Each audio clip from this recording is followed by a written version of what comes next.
Hi, my name is Angela Francis, and for this autoethnography project, I will be exploring how my identities, culture, and lived experiences shape how I see and interact with the world. I identify as a biracial woman, half Black and half Mexican. I am also a wife, a daughter, a sister, a mother, grandmother, educator, survivor, lesbian, biracial, educator, spiritual, and empathetic. In this video, I will focus on my biracial identity, my cultural background, and my role as an educator, because these are the identities that most strongly shape my daily life.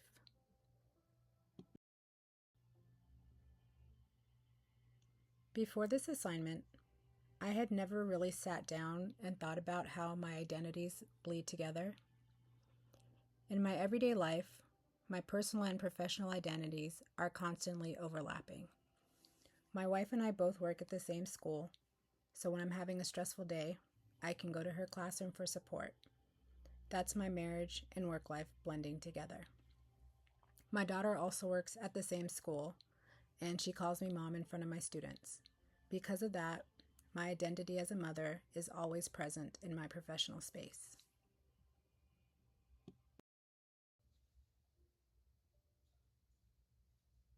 Growing up, I was raised primarily by my mom's family, the Mexican side of my family. This part of my family is from Phoenix, Arizona, and from the age of 2 till almost 13, when I lost my mother, this is where I grew up. This is where many of my early experiences with identity and culture took place. My mom was disowned by her father for having children with a Black man. So from a young age, I was aware at that part of who I am, and I felt like it wasn't accepted.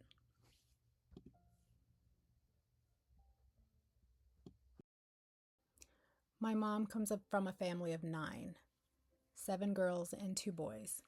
So I had a lot of tias. Every summer, I would spend with Tia Gordy. Tia Gordy lived in Clifton. Clifton is about a 4-hour drive from Phoenix. Clifton was also home to my grandmother, a few of my other aunts, and an uncle. During those summers, Tia Gordy would have to do my hair. She would make comments about my hair, saying things like, "Your hair is so nappy and thick," or "You have hair just like those Blacks." At the time, I didn't fully understand it, but I knew it didn't feel right. One of the biggest struggles I've had is learning to love my hair. Loving my hair has been a major struggle for me, and it has definitely had a negative impact on my self-esteem. Another memory I have that has stayed with me happened when I was about 11. Tia Gordy was teaching me how to do laundry. I can still picture her avocado green washing machine. She told me that I had to wash my clothes separately from hers because Black people have a distinct smell. I remember feeling like, did she really just say that? But also very hurt and self-conscious, like there was something wrong with me.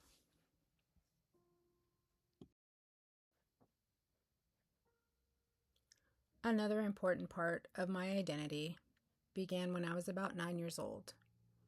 My parents had split up when I was 2, and my dad was in the Air Force. So from the age of 2 to 9, I don't remember seeing my dad. So when I was 9, he came back into our lives. My brother and I would start visiting him in Houston, Texas during Christmas vacations and half of the summer.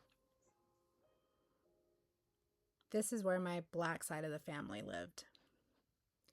I remember feeling scared and insecure when I was going to meet them. I didn't know how to act or if I would fit in. I had been raised mostly by my Mexican family and didn't grow up with many Black peers. I remember meeting a few of my cousins. They were about my age, One of them said to me that I talked like I was white. That made me feel like I didn't belong. How does one talk white? But there was also moments of acceptance. My cousins would say they wished they had my hair, and my aunties would always offer to do my hair and tell me how beautiful and thick it was. When I would return to Arizona after summer or Christmas vacation, I would talk differently for a while. I had more of a southern country twang that I picked up. My cousins were all taught to say yes, ma'am, and no, sir, to any adult. If they did not say yes, ma'am, or no, sir, when they were talked to, they would get a whooping. I was never whooped. My grandmother never spanked me, but I was always scared for them. My grandmother would grab a switch, a long stick, and spank them on their legs until they'd cry. Looking back, I realize I was constantly adjusting myself depending on where I was, trying to fit into both worlds.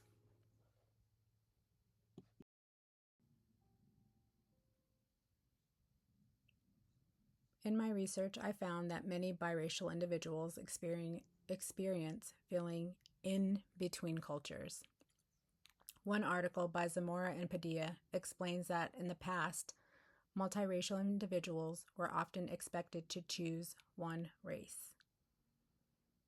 That really struck me because I can remember being in elementary school and having to take standardized tests when we'd have to bubble in the answers. On the front of the test, we had to fill in our demographic information. You had to put your name, the date, and you had to choose your race. Now, back then in the 80s, there wasn't an option of being more than one race. You had to choose Black, Hispanic, white, or other. I remember once asking a teacher, I'm two races, so what am I supposed to pick? And her answer was, well, you are whatever your father is. What is your father? I said, well, my dad is Black. She said, well, then you pick Black because you're Black. Another key idea I found was the feeling of not being enough. Not being enough of one race to fully belong. That was something I experienced growing up. I felt pressure to lean into one identity more than the other in order to be accepted. The article, What is Enough, helped me realize that this experience is shared by many multiracial individuals.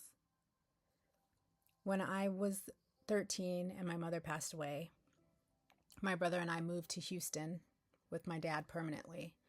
And this was a huge culture shock for me because even though I would spend some summertime and Christmas time there, I didn't have to go to school there. Going to school was hard, being a young teenager in a brand new school, just losing your mother. It was a very hard time for me. And I remember I wanted to play volleyball. And one of the Black girls was making comments about how I thought I was too good. I thought I was better than them. But little did she know, my insecurities ran deep. What are you? I've been asked that question more times than I can count. People constantly wanting to know what I am. What do I say? I know what they want to hear, but is it my responsibility to give them that information? Why is it important to them? Recently, a coworker asked me if I was mixed with white because people who are Black and white have the skin color that I have. When I said no, I am not mixed with white, she then asked me, are you sure? Even as an adult at 43 years old, I am still being asked to explain my identity. And honestly, it can be pretty exhausting.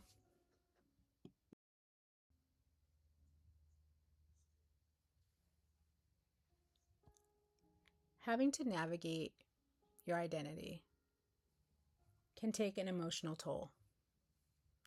Research shows that multiracial individuals have higher rates of anxiety and depression, often connected to experiences with racism and identity struggles.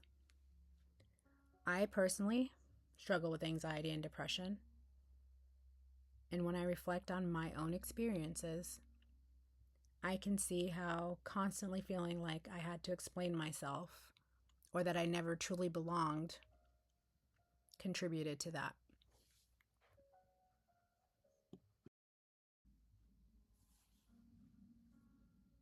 As an educator, these experiences shape how I interact with my students. I work on a Native American reservation, and I have seen how identity affects those students. Some students are treated like they are not Native enough because they don't have strong Native features or even enough Native blood. One of my coworkers, she is Native and white. Her children, who are mostly white, are also Native. But because they don't have Native features, she feels like people look at them differently. And she's probably right. They probably do. I don't. I don't treat them any differently than any of my other Native children. It is something that I take very seriously. I want these kids to be proud of who they are and where they come from, not to be ashamed.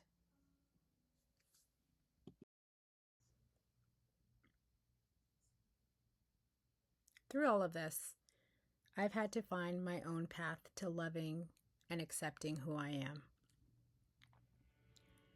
Becoming a mother changed how I view being multiracial. I wanted my children to feel proud of who they are. My daughter, who is pictured in the middle with me, has beautiful curly hair. And I love that she loves her hair. It makes me so proud. Her confidence empowers me. Even though I didn't grow up with a lot of positive message, I have changed that for my children. Through this project, I learned that identity is complex and deeply connected to our experiences. Being biracial has given me challenges, but also a broader perspective. It has made me more empathetic, more aware, and more intentional in how I support others. For example, my best friend, she's Native, and her children are Native and Black.